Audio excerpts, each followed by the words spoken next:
Start. Hello, I'm Judy Maddox. I'm chair of our local Western North Carolina Sierra Club. Welcome to our meeting tonight on keeping up with electric vehicles with Dave Erb. We are part of Sierra Club of Western North Carolina and also the state of North Carolina and also national. And our logo is Explore, Enjoy, and Protect Our Beautiful Planet. First of all, I want to acknowledge our land acknowledgement. We offer with respect the land we are on today is ancestral land of the Cherokee. We thank them for protecting our forests and our environment for so many generations. Our next program, which is always the first Thursday of each month at 7 p.m. on Zoom, will be protecting the lands we love in Western North Carolina. This will be with Jay Lutz of Southern Appalachian Highland Conservancy and the Land and Water Conservancy. And he will speak both for Western North Carolina for the Highlands of Rome and Nantahala Pisgah Conservancy's recommendations, but also for the 30% recommendation by the Biden administration to protect our land and our waters. I want to invite you again for Solarize Asheville Buncombe County. The end of August is the deadline for applying for free analysis. This is a community bulk purchasing program for both solar and battery power. It will provide volume discounts, savings up to 20%. We are also developing workforce. We are subsidizing low and moderate income families in a neighbor to neighbor program. We are requesting donations. You can go to this website, which is solarcrowdsource.com. We are also encouraging folks to volunteer for the Energy Savers Network, who have an amazing grant from Blue Horizons and Buncombe County to weatherize 1,000 homes in the Asheville Housing Authority. And it's simple work. It's things like sealing air ducts and changing light bulbs, putting in low flow water fixtures, and you will be taught everything that you need to know. And you can sign up for one time or many times. This is the phone number here, 828-585-4492, extension 2. And this is also the website, energysaversnetwork.org/volunteer. And now I want to introduce Dave Erb, who is an automotive engineer who has taught class at University of North Carolina, Asheville, who has been our previous chairman of Western North Carolina Sierra Club. And he will hopefully answer all questions, doubts about electric vehicles. So Dave Erb. Thanks, Judy. Let me get a screen pulled up here.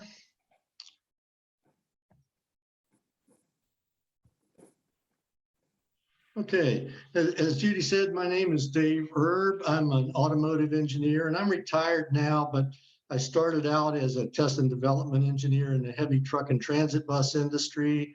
I spent most of my career as a college professor at a number of different universities, and I had a little stint in the middle of it all as a consultant, a consulting practice. But the whole time, the bulk of my work has been on fuel economy and emissions. And back about 35 years ago, I started working with electric and hybrid electric vehicles. And for the last 25 or so, those have been my specialty. I've had an almost exclusive focus on them because they're just so compelling for what we need to do. I'm going to start out tonight at the finish. In conclusion, if you really truly care about air quality, and energy security, and the balance of payments to trade deficit, climate change, world peace, and especially peace in the Middle East, the dark money that's perverting our political system at this moment. If you truly care about those things and a whole host of other things, then it is time now to commit that the next car you buy, whether that's tomorrow or 5 years from now, the next car you buy will have a plug on it. And it's time to quit making excuses. It's time to swallow any fears that you might have and just do it, or else recognize maybe you don't care about those things as much as you claim to. And I realize that sounds pretty harsh. I meant to be a little harsh in that.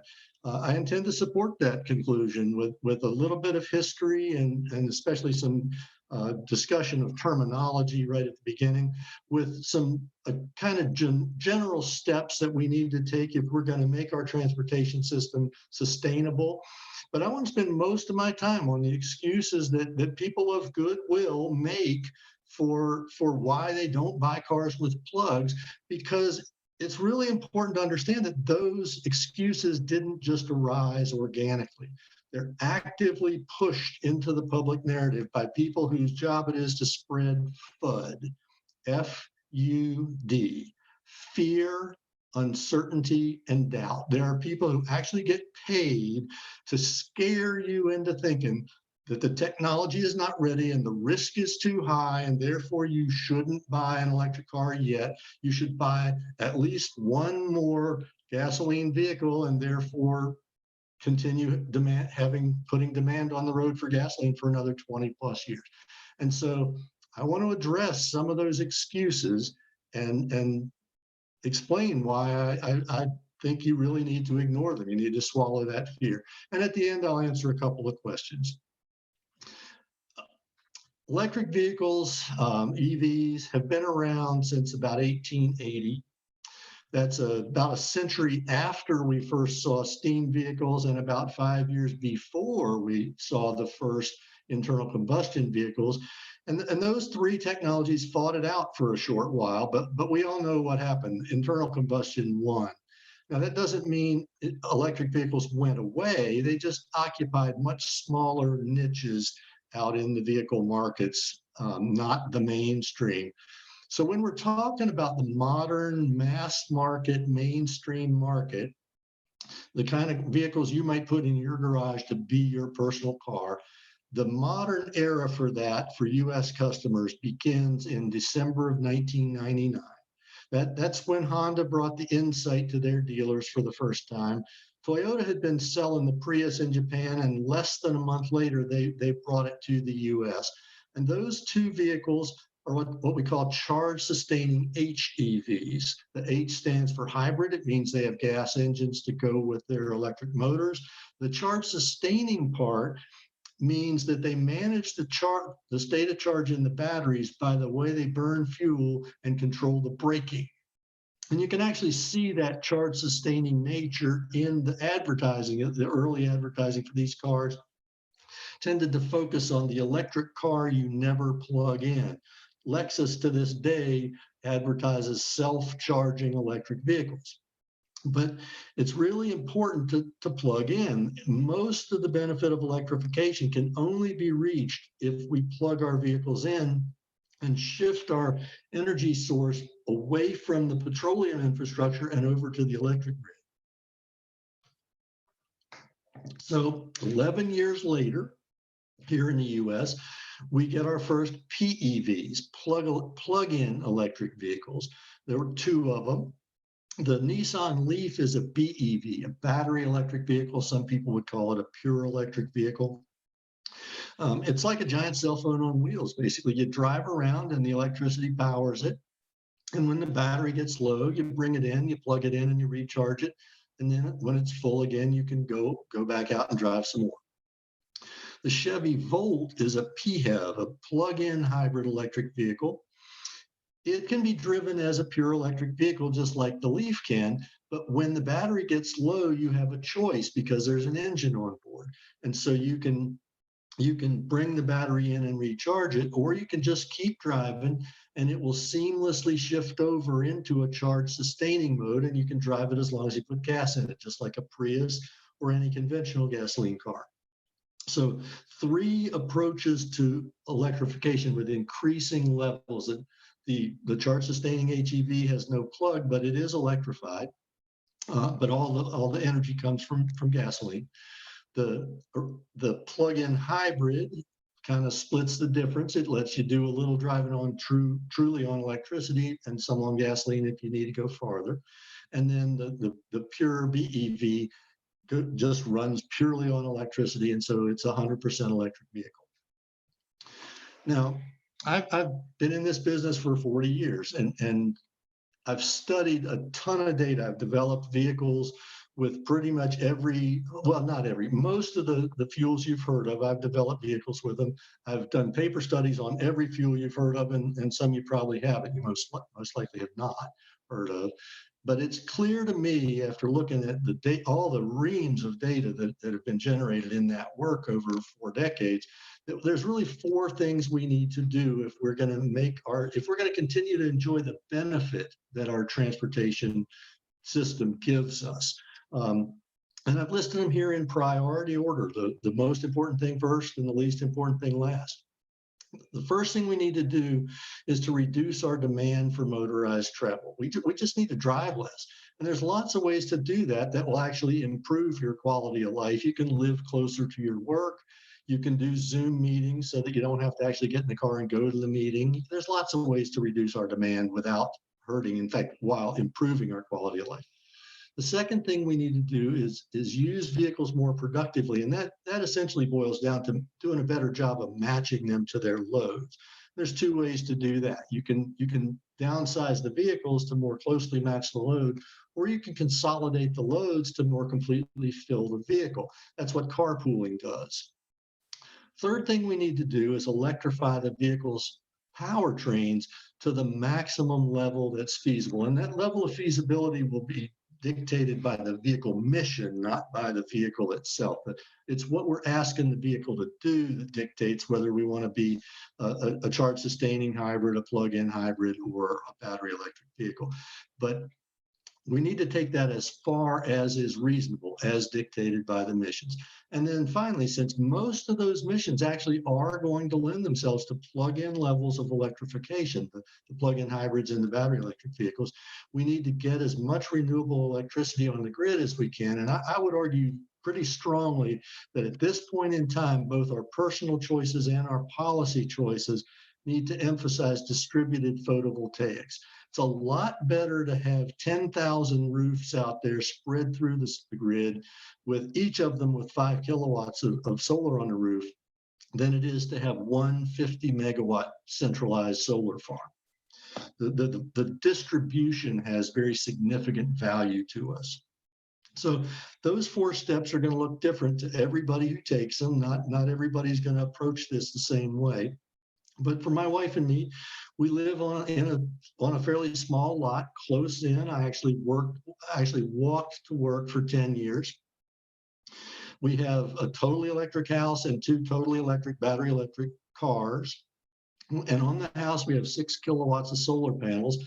In the course of a year, those panels generate as much electricity as the house uses, with enough left over to drive an electric vehicle about 5,000 or 6,000 miles. So last year in the pandemic, when we only drove about 4,000 miles, we were actually at net zero. Before that, and hopefully soon after that, we hope to travel a lot more. So we won't be at net zero, but we're working on it. It's a work in progress. I've written about that work.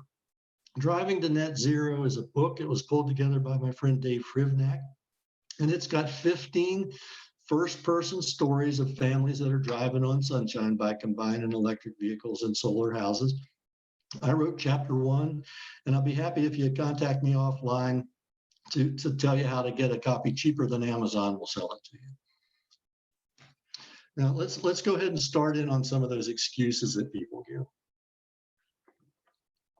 One of the main excuses I hear from environmentally aware people, is that electric vehicles are just coal-fired cars with a longer tailpipe.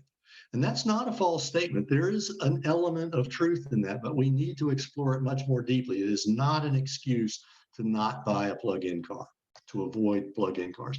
And we need to recognize that and anytime you're talking about vehicle emissions, you're really having two conversations. The first one is about criteria pollutants. Those are the noxious emissions that we've been regulating since the 60s. We started trying to regulate them back in about the 40s. And I'll make if you go online and you start looking for studies on criteria pollutants, you really won't find very many. And the reason is that conversation is essentially over. If the power plant is legal, if it meets EPA air quality standards, then charging an electric vehicle off of that power plant represents a criteria pollutant emission improvement compared to even the best internal combustion vehicles, a Prius or something similar. And there was a time 20 years ago when a lot of the power plants were not legal, but those plants have almost all been closed. They were older coal-fired power plants. So that conversation on criteria pollutants is basically over, which is why it's so hard to find information about that particular aspect of the emissions. Greenhouse gas emissions, what we're talking about when we say we're looking at our carbon footprint, they're a different story, much more nuanced story. There it matters what fuel we're using in the power plant and what the efficiency of the power plant is in consuming that fuel and turning it into electricity. And so there are a lot of studies on this. You can find dozens of them online, and they range from totally bogus FUD all the way up to really good. But I want to talk about the one that I think is the gold standard. It's absolutely the best one to look at. And that's one by the Union of Concerned Scientists, or UCS. And there are a lot of reasons why I think that one's the gold standard, but let me give you three. The first thing is that they use a very, very good methodology. It's a totally defensible methodology. It makes perfect sense. And they're very transparent about that methodology. They will tell you all the assumptions they made, and they'll even tell you all the assumptions that they didn't use that they could have used and why they chose the ones they did. They're really transparent about a very good methodology. A second reason that I really like their study is that it chooses the proper scale. It's absolutely true that there's one grid. It's all connected. You could charge an electric vehicle in Florida using electricity generated in British Columbia, in theory. But that's not how the grid really works. We control it in much smaller subsets, much smaller, more localized areas that we use for control. But the smallest of those are way too small to give you a legitimate analysis of the effect of charging EVs.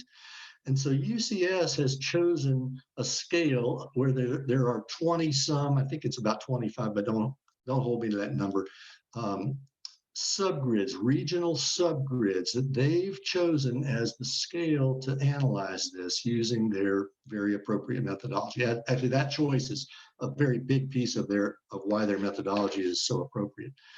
And so the third reason that I think this study is the gold standard is that they recognize that there's an almost perfect correlation between fuel economy and greenhouse gas emissions, as perfect as anything gets in the real world.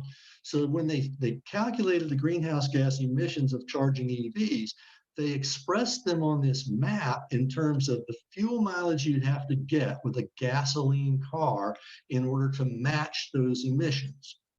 And so at the time they first did this study, the most fuel efficient car you could buy in the US was a Toyota Prius. It got 50 miles per gallon. The light blue areas on this map are all places that are 51 or better, that are better than the best hybrid that was on the road at the time.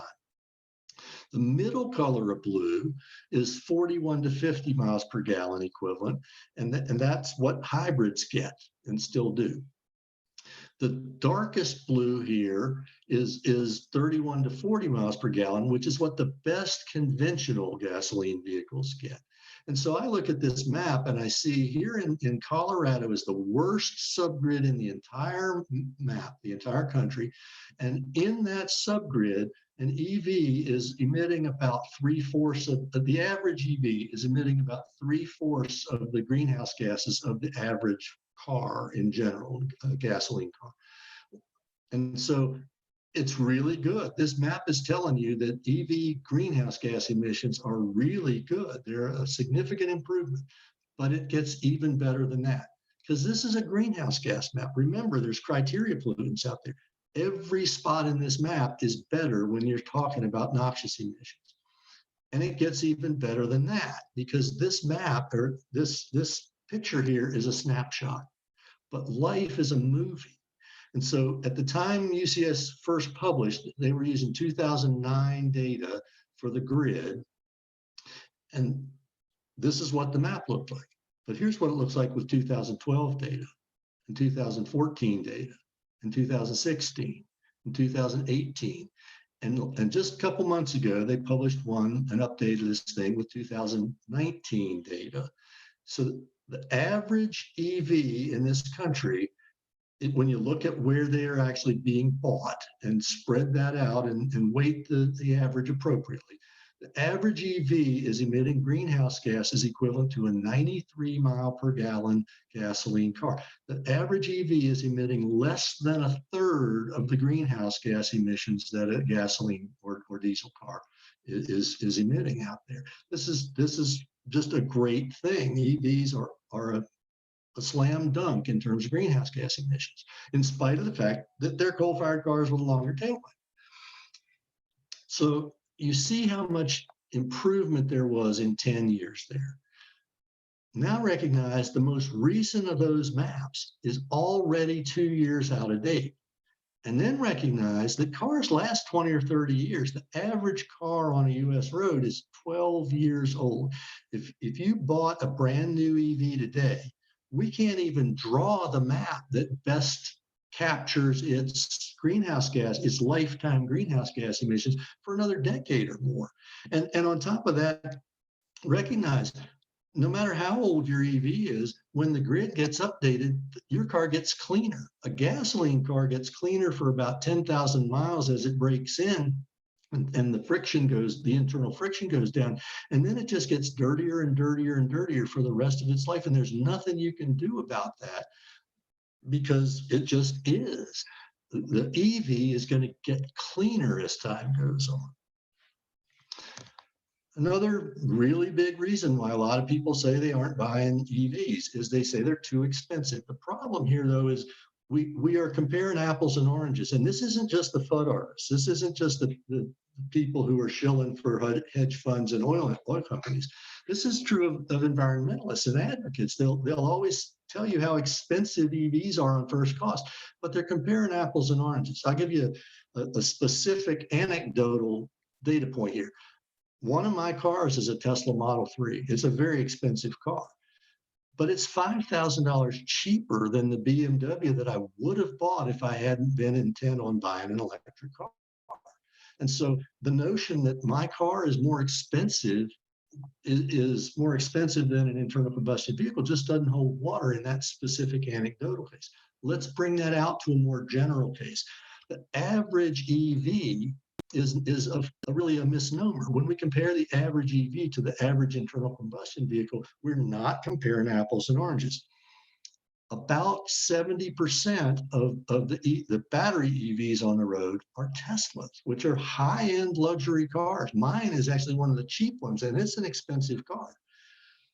And so the average EV is only a couple $1,000s more expensive than the average internal combustion vehicle, and yet 70% of the BEVs are these high-end Teslas, and BEVs are more than half of the EVs on the road. So something close to half, 35 or 40% at least of the EVs on the road are these really high-end cars. It's pretty obvious if their average price is as close as it is to the average car in general, that there must be a bunch of very affordable ones out there.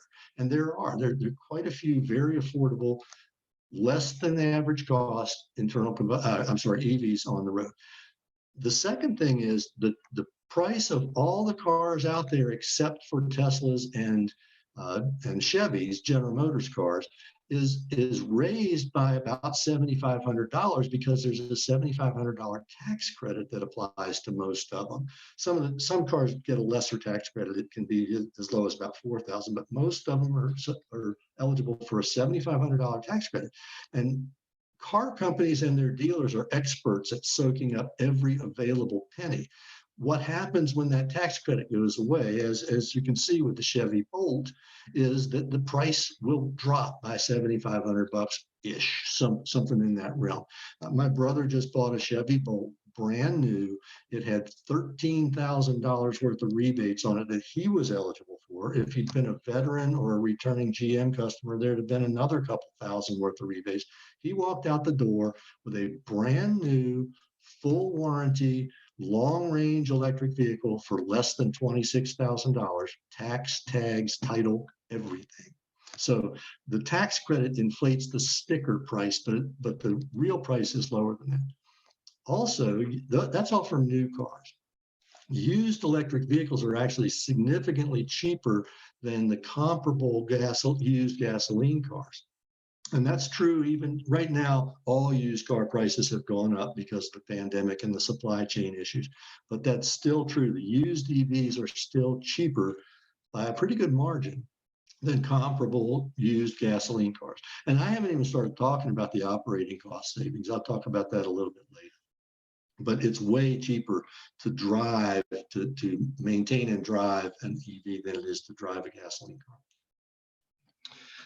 Another excuse that people give that you'll see pushed really hard out in the literature, especially the popular media, is that somehow electric vehicles have so much extra energy embodied in them when they're being manufactured, or sometimes it's some other form of environmental damage that's somehow embodied in them, that you can never make it up in a lifetime of clean operation. And the one thing you'll find with any study that's drawn that kind of conclusion, it's always considering dozens and dozens of arcane little things. It'll be a very complicated analysis. And that's not because they're trying to get the accuracy higher. That's because they need that complexity as a place to hide the bodies, to hide the places where they do this sleight of hand thing, where they give you a little fake and they basically lie to you. So I want to, in order to address this question, I want to take the exact opposite approach. I want to swing the pendulum all the way to the other side and do a super simplified analysis, just totally way too simple. But my purpose here is not to get three significant figure accuracy on this analysis. My purpose here is to scratch and sniff. Let's see if this notion passes the most basic smell test. And to do that, I'm going to compare a Tesla Model 3 to its most logical competitor, which is a BMW 330i. And I'm going to recognize the energy content in reformulated unleaded gasoline, which is most of what we burn. I'm going to recognize that the typical American drives roughly 1,000 miles a month. It's actually a little more than that, but that's close enough. And then I'm going to use a rule of thumb that was pretty prevalent when I was in the industry that says that it takes about 100 megajoules of energy to manufacture a kilogram of car. There's about 100 megajoules embodied in every kilogram of car. I'm not separating out the different materials. I'm just saying a kilogram's a kilogram, it's car. That includes all the plastics, all the glass, all the steel, all the aluminum, everything that's in that car. And that number two is a little bit conservative. If you go looking for better studies than that rule of thumb, you'll find the number is actually less energy than what I'm saying. So if I know those things, I can calculate both the embodied energy and the operational energy for both of the two cars. And what really matters is the difference between them. So if I come down and I look at the difference, I find that manufacturing the Tesla takes a little over 5 megawatt hours of extra energy compared to manufacturing the BMW. And we do that once. Operating the BMW takes about 10 megawatt hours more than operating the Tesla for every year they're both on the road. So the Tesla makes up that embodied energy difference in less than 7 months. I'm going to just state this categorically. There is no way you can sharpen the pencil and bring in more more factors that you're considering, and change that end result. The Tesla does not embody so much energy that its operating efficiency wouldn't make it up in very short order. Unfortunately, it's not just FUD artists and oil industry and hedge fund shills who make the embodied energy argument. There's a lot of environmentalists who will make the argument that the thing you need to do to be the best for the environment is to drive your car till the wheels fall off.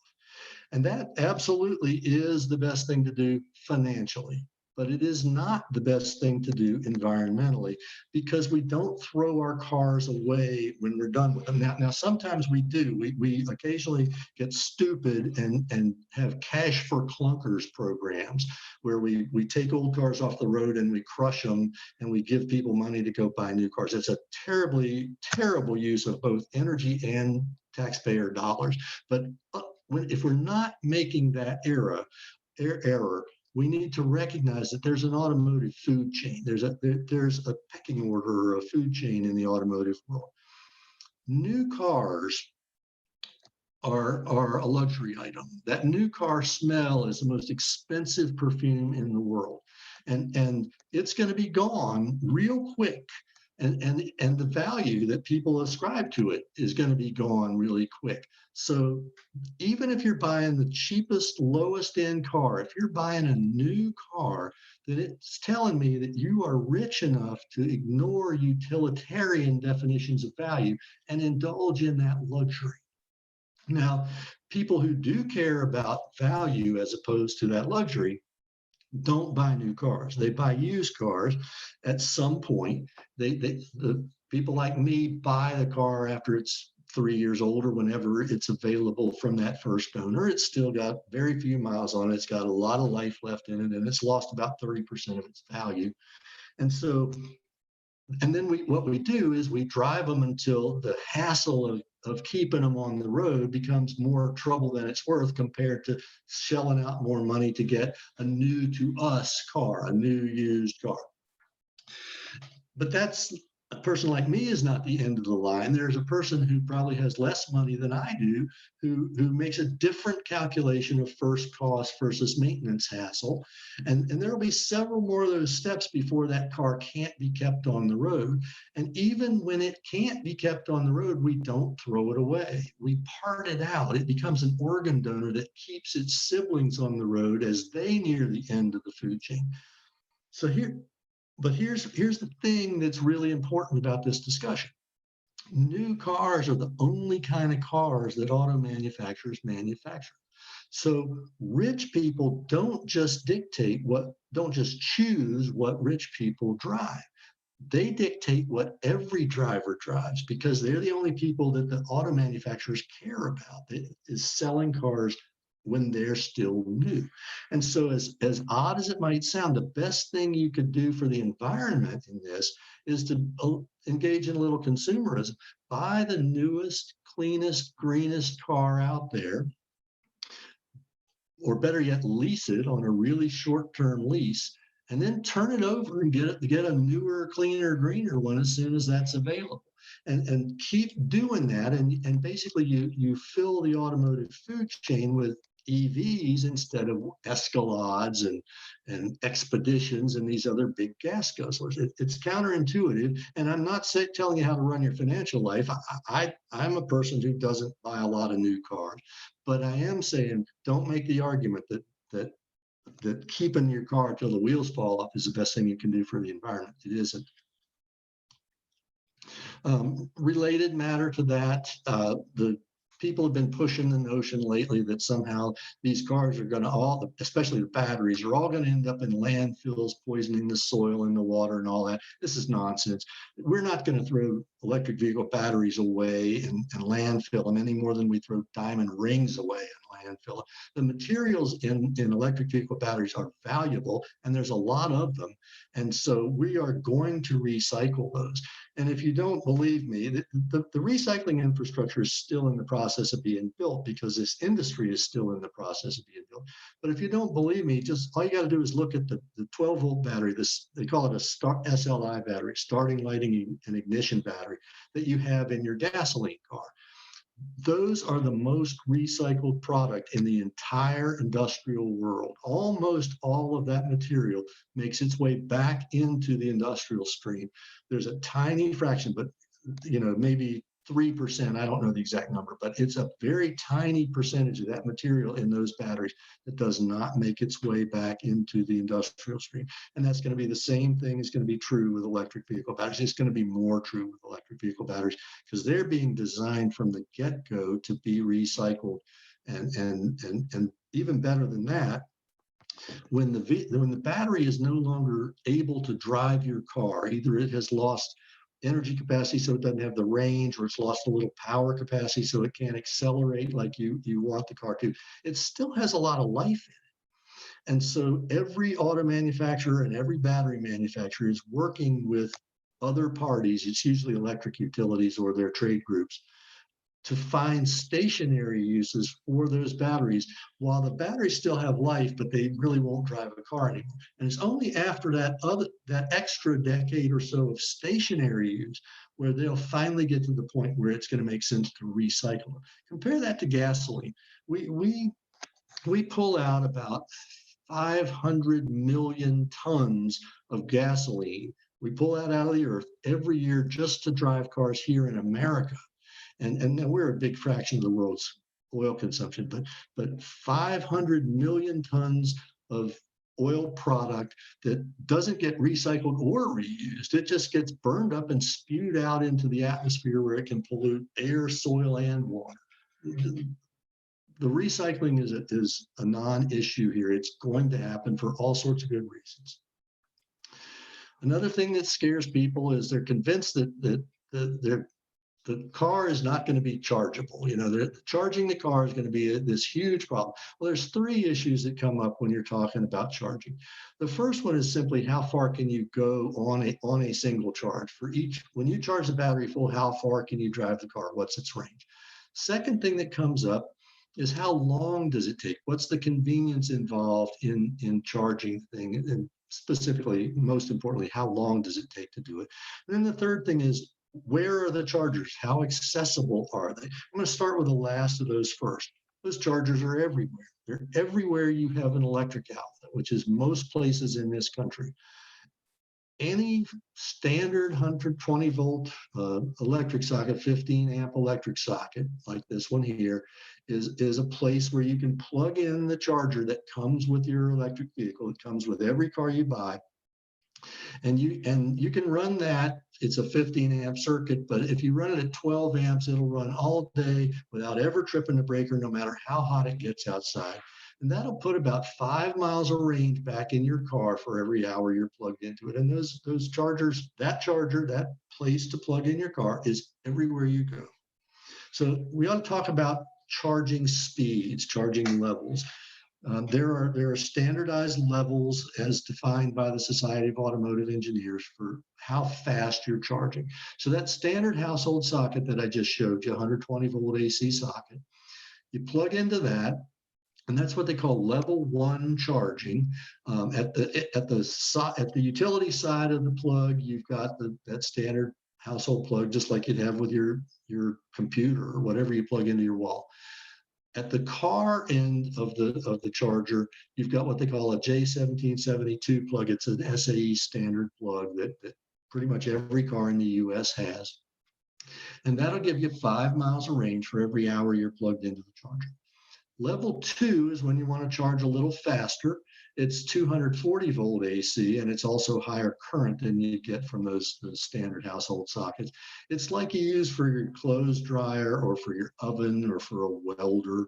If you're in a campground or a marina where you plug in an RV or a boat for shore power, those are the same thing. And again, it's got that at the utility side, at the supply side, but at the car side, it uses J1772 plug, and that'll give you very conservatively about 20 miles an hour. It can be as high as about 40 miles an hour, but it'll give you at least 20 miles an hour. 5 miles is more like a good number. Some cars aren't going to do that well, but most will do about that. But 20 miles an hour is a very conservative number on a level 2 charger. And then there's a third level of charging. So for level 1 and level 2, My statement is it takes 20 seconds to charge your car. It takes you 10 seconds to plug it in. It takes you 10 seconds to unplug it when you get ready to leave. Because in between time, you're sleeping, you're eating, you're going to the movies, you're grocery shopping. There's all sorts of level 2 chargers out there in public that grocery stores put them in and just give away the electricity just to get you in the store. It's that cheap for them. But when you're on a road trip, or if you don't have access to charging at home and work, then you do need to charge faster in that case. And for that, there's DC fast charging. SAE does not call it level 3. SAE doesn't define a level 3, but colloquially, people have come to call DC fast chargers level 3 chargers. You're never going to have this at your home because they use a very high voltage, industrial scale DC electricity, which is another thing you don't have in your home unless you live in an old off-grid cabin. But there are 3 types of this. There's 3 different plugs. There's the Tesla has its own plug. There's a variation of the J1772 plug that includes 2 more pins for the high voltage DC, and that's called a J1772 CCS plug. And then there's a Japanese standard called CHAdeMO that's on Nissan Leafs and Mitsubishis. It exists elsewhere in the world, but here in the US, it's only on the Nissan Leaf and a couple of Mitsubishis. CHAdeMO is actually going away. Nissan has decided they're not going to put it on their future vehicles. And so if I were buying a car that I was going to do a lot of road tripping with for a long time in the future, I would probably avoid cars with CHAdeMO plugs. If you trade cars every 3 years, I wouldn't worry about CHAdeMO versus CCS or Tesla. But if you're a person who keeps cars 10 years, I'd stay away from CHAdeMO if you're going to do much road tripping. But all the DC fast chargers will give you 80% charge in somewhere between 20 and 80 minutes. And it doesn't really matter whether it's a car with a really small battery in a low range or a car with a great big battery in a long range. They're all going to take about 20 to 80 minutes. Most of them are going to be in the realm of 30 minutes to get you to 80% charge from empty. But then they have to slow way down. What I would describe fast charging a lithium battery. It's like taking an empty glass and having a big pitcher full of water, and you're trying to fill that glass as fast as you can. Well, but you can't spill a single drop or you'll ruin something. So you can pour really fast for getting the glass to 80%, but you better slow down some to try to get it to 90%. And you better slow down a whole lot more to get it to 95%. And getting that last drop in to take it right to 100% full, you're going to be moving really, really slow. That's a good analogy for what happens with DC fast charging. You just can't do it super fast all the way to full. You got to slow way down once you get past about 80%. And so that's also a lesson for how you use them when you're on the road. You charge while it's charging fast when it's emptier. And then as soon as you know you can get to the next charger, the next DC fast charger, you stop charging and you move on, because it's always going to be faster to charge if your battery's less full. The question comes up about where are these chargers? Well, the fact is they're everywhere. Tesla has its own network. Every dot on this map is a Tesla supercharger station where there's quite a few cords. There might be 8 or 10 cords. There's some places where it's 40. There's some older installations where it's more like 4. But most of these will have like 10 Tesla supercharger cords at each of these locations on this map. CCS actually, there's an app called PlugShare, and I've used it to find CCS only chargers. You can filter to get specific types of chargers. And there's actually way more locations for CCS chargers than there are for Tesla chargers. I actually had to zoom in on this just to get it to distinguish from one charger to the next. This is Cape Girardeau, Missouri, right in the edge here. And this is North Myrtle Beach, right under where it says terrain here. And so that'll give you a sense of how much I had to zoom in. Now, typically the CCS sites have fewer cords per site, But we're actually to the point now, finally, where there are actually so many more sites that even with fewer cords per site, there are more CCS cords out there than Tesla cords. So you don't have to buy a Tesla to take road trips. You can buy a CCS car. You can buy a CHAdeMO car. It's just for CHAdeMO, as this map gets even fuller 10 years, even 2 years from now, there's not going to be a whole lot of CHAdeMO cords being added to it like there's going to be CCS cords added to it. So the final thing I want to hit is that there are a whole lot of people who are waiting for a miracle. They believe in their heart of hearts that if they just wait a year or 2 years, the miracle battery is going to come around. Well, most of us are familiar with Disraeli's comment about lies, damn lies, and statistics, the 3 kinds of lies. In my industry for decades, the joke has been that there are 3 kinds of liars. There are liars, damn liars, and battery salesmen. And battery salesmen don't just work in the sales department at the battery company. They work for startup companies that are getting ready to put their stock on the market and they want to pump up the initial public offering. They work for other companies that are going, but they want to keep pumping that stock price up. They work for companies that are trying to convince you that their EV is the only one that's worth buying. There are even college professors whose deans are breathing down their neck to bring in research money. And so they pump some notion that they're going to come up with the miracle battery in order to get a research contract that'll get the dean off their back. But the reality of batteries is we took the last miracle step, the last big quantum leap when we went from nickel metal hydride batteries to lithium batteries. If you remember the movie Who Killed the Electric Car, the EV1, which is kind of the main car in that story, in that documentary, that was a lead acid car. It used batteries that weren't that different than the battery you have to start your gasoline car. Going from that to the nickel metal hydride batteries that we have in charge sustaining hybrids like Priuses and the like, that's a quantum leap. There were certain measurements that matter, certain metrics of battery performance that improved by factors of 2, 5, and maybe even 10 when we went from lead acid to nickel metal hydride. When we went from nickel metal hydride to the lithium chemistries that are in all the plug-in vehicles now, and actually they're starting to make their way down into the charge sustaining hybrids as well. But when we made that change from nickel metal hydride to lithium, regardless of which lithium chemistry we're talking about, we took another one of those quantum leaps, factors of 2 and 5 and such in certain metrics that really matter. But that's the last one. There are no more of those miracles coming, and it's simply a matter of chemistry. This is the periodic table.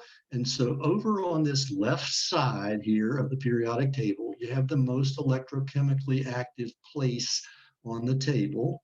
Lithium's on that edge. As you go to higher and higher up, you get to lighter things. So you get things that don't weigh so much. And that matters when you got to haul them around in a mobile application like a car or a truck or something. And the only thing that's lighter than lithium that is as electrochemically active is hydrogen. But hydrogen is a gas at the kinds of temperatures we're dealing with, and the kind of temperatures and pressures we're dealing with. And so if you want to put enough of it on a vehicle to be really useful, you have to either cool it down to cryogenic temperatures to liquefy it, or you have to compress it to really, really high pressures. And both of those things take energy to do it in the first place, and they also take a lot of structure around them to hold them in place inside that car. And so by the time you've done that, not only have you given up a big energy advantage, you've actually given up most of your density advantage. The weight of the system, the total weight of the system is comparable to what you have with a lithium battery. And so there are no more of these miracles coming. This is it. We will certainly see improvement in batteries. We may even move away from lithium, but it will not be for performance. It'll be for materials availability. It'll be for cost. It'll be for manufacturability. It'll be for a lot of reasons that have nothing to do with the things that drive better performance. You'll actually get a worse battery, but maybe it'll be cheaper. or maybe it'll be easier to get the materials for it. And by the way, as I say that, I should emphasize lithium is not in short supply. Lithium is one of the most abundant materials in the world. There are huge supplies of it everywhere, not everywhere, but there are huge supplies of it in lots of places, one of which is Gaston County, North Carolina, just west of Charlotte. And until the mid 80s, that was the mine there was one of the biggest sources of lithium in the world. It still is capable of being, it's just that there are cheaper ways to get lithium. But as the demand goes up, the price is going up, and they're reopening mines like that one in Bessemer City. Before I answer a couple of questions that have come in, I want to point you at some other resources. There's a great organization called Plug In America. They're at a website, pluginamerica.org. And the thing I'll in particular steer you towards on that website is their EV buyer's guide. There's a PDF that they keep updated about all the vehicles that are on the market. Now, they aren't necessarily all on the market in every state. Some vehicles are limited to California or the states that use California emissions law or some other subset of states, but all of the vehicles that are available in the US are in that EV buyer's guide. The one last time I looked, which is a couple weeks ago, the guide had been updated in March, and there are a few minor things that are important that have changed since March. But for the most part, that's a great place to just kind of get your feet wet and find vehicles, what's out there and how far they go and what they cost and that sort of thing. Second entity I'd like to steer you towards is the Southern Alliance for Clean Energy. They have an Asheville office here.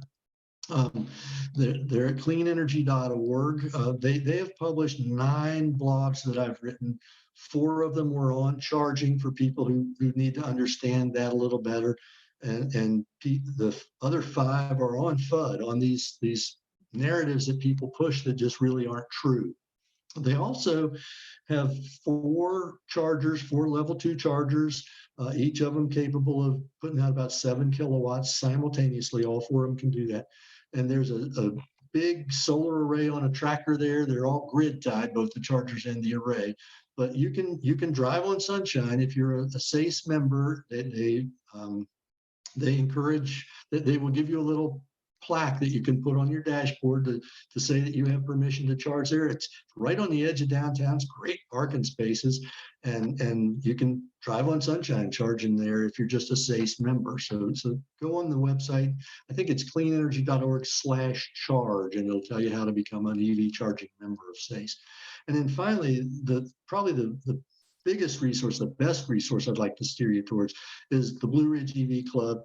We're a group of enthusiasts. There's people who it's their profession like me. There's people at all ranges of level, from just interested and don't own a car all the way to have been driving cars forever and working with them, building cars.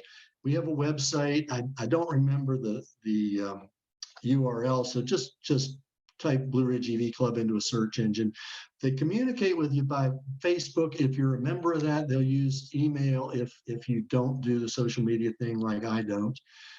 So you won't get spammed. It's maybe an email a month or something like that when something's coming up. And we also have a YouTube page there. We've got several videos out there on a YouTube channel. Again, you can just type Blue Ridge EV Club YouTube into a search engine and you can find that. When the pandemic wasn't active, and hopefully soon when it's not active again, we have meetups. We'll just get together, and it's as social as anything, but it's a great time to kind of buttonhole people who have had your car or who own a car that you're considering, and just learn a little more about it. Ask them. My Tesla, I'm kind of a Luddite, and finding the way to do things in a screen is still pretty foreign to me. I only got a cell phone a couple of years ago. And so instead of sorting through all the menus to figure out how to operate my Tesla, I just call up one of the guys who has them and is a techie and loves knowing that stuff. And they'll usually say, well, dude, go to this menu and then choose this option and go to that menu. And they'll steer me right to what I need to do without me having to spend a lot of time in the user's manual. we were formed, the Blue Ridge EV Club was originally formed to run an Asheville event for National Drive Electric Week. This is a Plug-in America, Sierra Club, and Electric Auto Association joint venture. You can find information. The whole week is actually 9 days, 25th of September through 3rd of October. And you can find all the events in the country at driveelectricweek.org. Our event here in Asheville is on there, but it'll be at AV Tech on Friday, the 1st of October. It'll be from 11 to 2, and it'll be a place where people will come out. They'll bring their cars. We may have dealers, but we're not focusing on that this year. So it's a good chance to come out and look at cars without a dealer breathing down your neck. We will do appropriate COVID social distancing and masking and such, and keep it safe. But I mean, there's people who may be very much be willing to let you drive their car, at least give you a ride in it or sit in it or something like that. So I'd really encourage you to come out there. It's a place where you can get your questions answered by people who actually live with electric vehicles. And then I'd also like to encourage you to contact me. This is my favorite topic. And it is, I hate to sound grandiose, but this is my life's work, is getting things to a point where people can drive on sunshine. And so I'd encourage you to call me or text me. I'd encourage you to email me. And if I've got a book out there, if you'd like to find out how to get it cheaper than Amazon, I'll sell it to you. Contact me and I'll tell you about that. How's it going, Judy? Well, Dave, first I want to thank you. You've gotten a lot of compliments, and you've made a lot of things very clear. Also, I want to encourage Dave. Dave is serious. He likes to get phone calls. He likes to get emails, and he will answer you. So great. A couple more questions, Dave. One is, how soon will Tesla convert or allow non-Teslas to use their chargers? Oh boy, that's a tough question. The general, and I can't answer that from a position of knowledge, but I can speculate. The general scuttlebutt is that Tesla is putting that out there as a way to be eligible for some of the infrastructure bill money. Because if it's limited to just Teslas, they are not eligible. That's the way that bill is written as it presently sits. They would not be eligible. So they're kind of positioning themselves to get that. What's going to happen and when, I have no clue.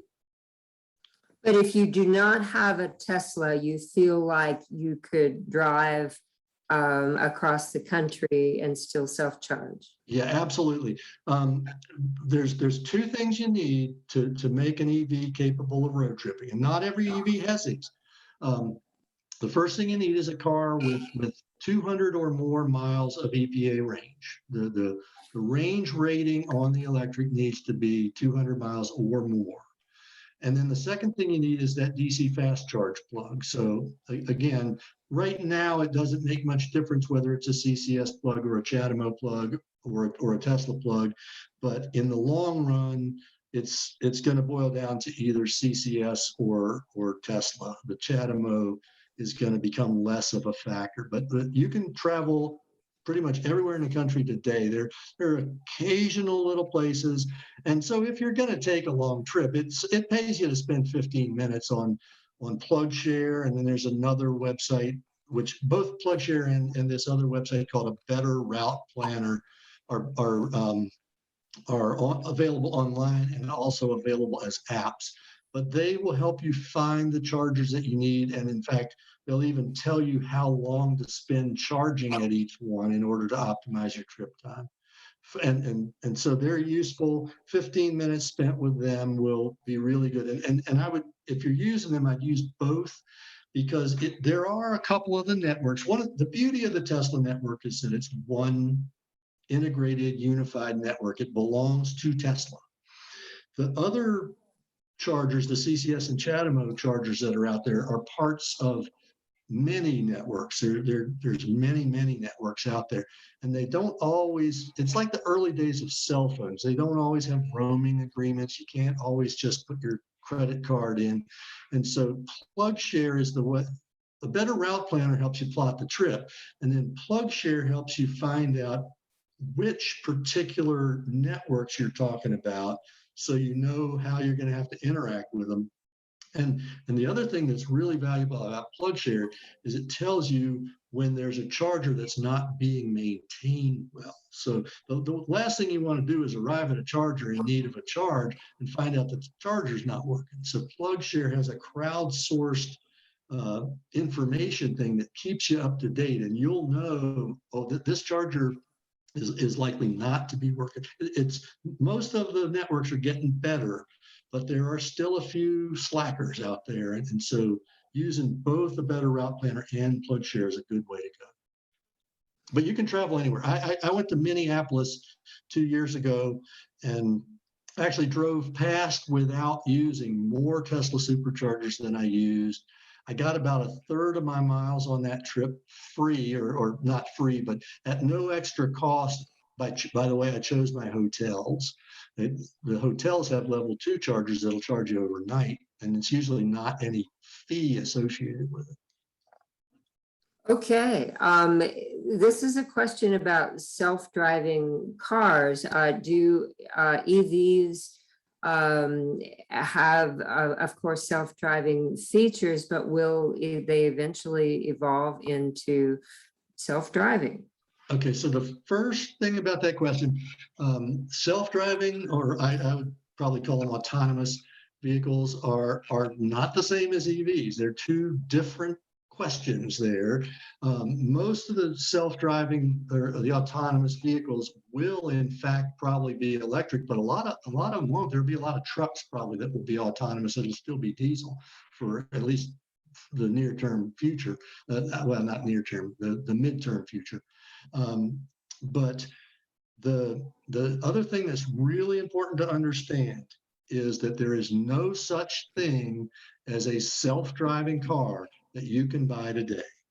When you activate the feature that Tesla calls autopilot, and even more so when you activate the feature that they call full self-driving, which they admit is not at its full level yet. They just call it, you know, they tell you it's a work in progress. But when you activate that, you click on a waiver that says, I understand that I'm doing a beta test here and that I must stay alert and I must keep my hands on the wheel and you know, be ready to take over at an instant's notice. When the car tells me it's time to take over, I have to be alert and ready to do that at all times.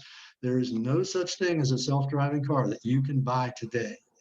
No matter what Elon Musk may imply in his publicity on his Twitter feed. Is there a fail-safe, and if you choose to do some of those self-driving features and they failed, I mean, you would be at risk, or how would you know? You are the fail-safe, and you click on a waiver, a legal waiver that says, I understand that I am the fail-safe when you enable those features. And so it's you are the fail-safe. You cannot play video games. You cannot answer your emails. You cannot get in the back seat and sleep and be legal with any car on the road today, including Teslas. Well, Dave, you've been excellent, and people are saying thank you, thank you. And I do want to encourage that Dave is serious about being called and emailed. And I also want to invite people to come again next month for Jay Lutz, who will talk about how to protect the lands that we love. And that will be the first Thursday in September. So Dave, thank you. Thank you. Yeah, Judy, if I could, I'd like to answer two questions that come up very frequently. Of course. Especially recently, there's been a lot of publicity that, again, we have a new round of publicity that implies that if you have an electric car, you're going to die in your sleep because it's going to burn your house down while you're charging. And it's really important to understand the risk of this, or the lack of risk of this. An electric vehicle, my little car, it's a Chevy Spark EV, has in its battery has energy equivalent to about half a gallon of gasoline. The biggest Tesla battery you can buy, the longest range Tesla you can buy, has a battery carrying energy equivalent to about 3 gallons of gasoline. This is not like having, 10, 15, 20. If you got a pickup truck, you might have 40 gallons of gas on board. And gas is there specifically to burn. That's its purpose in being in your car. There's no fail safe to keep it from burning in the engine. And unfortunately, getting it to the engine has a lot of danger involved in it. We burn down over 500 cars per day in this country. And they take houses with them, they take gas stations with them, and yet it's a non-story. You don't even read about it in your local newspaper. You certainly don't get 30 column inches in the New York Times about it. That 30 column inch article in the New York Times about a Tesla burning up is there because of these FUD artists, the people who have an axe to grind, and they know that if they can plant that fear in you, they can get you to be scared enough that you will not recognize the fact that there's about a fifth as much chance of that electric car burning to the ground as there is of your gasoline car burning to the ground. They are playing psychological warfare. They understand how propaganda works. If you can imprint that fear, then rational data won't break through easily. It's hard once you've imprinted that fear. And so if you can associate that fear with electric vehicles, it doesn't matter that there should be way more fear for gas vehicles. So that's one thing I wanted to say, because this is coming up again. It's getting pushed out there into the media. As we get to it, we're at a tipping point. There's going to be a whole lot of electric vehicles that are going to displace a whole lot of gasoline vehicles. And it doesn't take very much market share to drop the price of gasoline by a factor of 2. 5% reduction in the cost, in the demand for gasoline doesn't cut oil industry revenues 5%, cuts them 50% because it drops the price. And it cuts their profits even more because profits are much more volatile with demand than just revenue is. So they're afraid, and so they're pushing this narrative that you're going to burn to death, when in fact it's way more likely. Again, 500 gas cars per day burn up in this country. And the Tesla story or the Chevy Bolt story is man bites dog, but it gets 30 column inches in the New York Times because of, well, that's probably from the hedge funds. In the Wall Street Journal, that's because of the oil companies. But anyway, so that's one thing I wanted to address. The second thing I want to address, people will ask me very frequently, is my electric bill going to go up? Well, absolutely. It's absolutely going to go up because you're going to be using your electric service to fuel your car. But it's going to go up a lot less than your gasoline bill is going to go down. Let me put some numbers on that. Here in Asheville, Duke Energy charges about 10 cents a kilowatt hour, and an average electric car uses about 300 watt hours a mile. So 0.3 of a kilowatt hour per mile is average. My cars actually both use a lot less than that, but that's a good average. And so that's about 3 cents a mile worth of electricity. If gas is $2 a gallon, a Prius, it costs 4 cents a mile to fuel it. If gas is $3 a gallon, it costs 6 cents a mile to fuel a Prius. And that's up in the realm of the best mileage car you can get. The average car in the country is going to cost you, if it's $2 a gallon, it's going to cost you about 8 cents a mile. And if it's $3 a gallon, it's going to be 12 cents a mile versus 3 cents a mile to energize the typical electric car. So yes, your electric bill goes up, but your gas bill goes down by a lot more. And also Ingles and the other grocery stores and the malls, they're not going to give you free gas, but they'll give you free electricity just to get you in. They give it away as a loss leader because it's really a cheap way to get into the store and maybe even encourage you to stay a little longer in the store, which means you'll buy something that'll more than pay them back. So anyway, I wanted to address Dave, those. one other question. How soon will Nissan take to transition to a different charging standard? The car that they've got coming out right now, which is a crossover, very similar to the Rogue. It's I don't know how to pronounce the name, but it's something like Aria. It starts with an A. That car is going to shift over to a CCS plug. I don't know if they're going to shift the Leaf to a CCS plug too, or if they're just going to keep building that with CHAdeMO until they stop building it.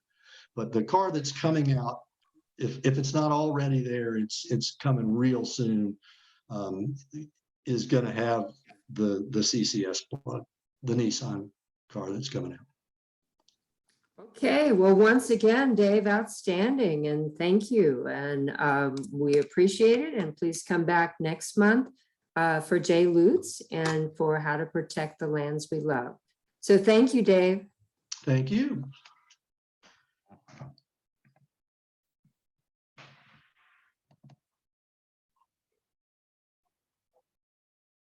Hey there, do we need to touch any base or anything, or can I just leave?